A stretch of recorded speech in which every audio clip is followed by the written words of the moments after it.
this chapter, we'll look at the culturing process itself and the sorting and processing that takes place after the pearls are removed from the mollusk. In some cases, the mollusk must be produced in order to go on to culture the pearl, as for example, the mollusk may be in short supply and cannot be taken from wild stock. In this case, the mollusks are bred in hatcheries. This means that even before pearl culturing can begin, there is work to do, and producing the mollusk can take years. They must grow to a certain size before they can be used for culturing. The operation to introduce a foreign body to the mollusk is sometimes called grafting, seeding, or nucleation. This process involves inserting a foreign body into the mollusk in the hopes that this will cause the mollusk to secrete nacre, those layers of nacre creating a pearl. In this process, a small piece of mantle tissue, or graft, and sometimes a bead nucleus will be inserted into the mollusk by a trained technician. The technician will carefully open the shell of the mollusk and place it into a clamp using a small instrument to hold it open. Then he takes a small cut or graft of tissue from another mollusk and uses a needle-like tool to place this into a very specific part of the mollusk.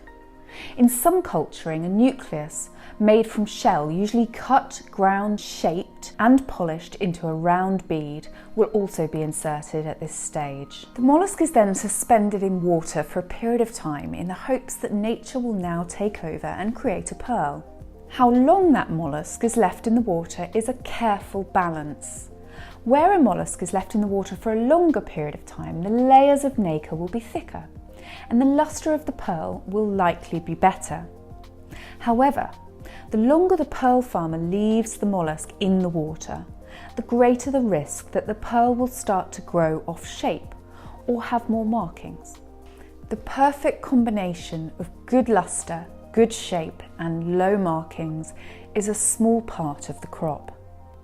Once suspended in the water, the mollusks can be cleaned to remove overgrowth that can prevent healthy mollusk growth and pearl production.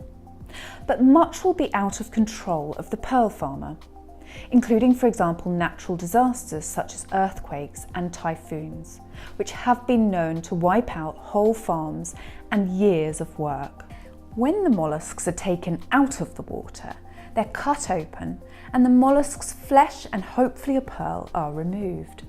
No part of the mollusk is wasted, with parts of some mollusks being edible and many shells being used for decorative purposes in a variety of industries. The pearls are washed with water to clean off immediate debris and then tumbled in a natural sawdust type material to polish. They're then taken to a factory where sorting can begin. The pearls will need to be sorted for size, shape, colour, surface quality and lustre.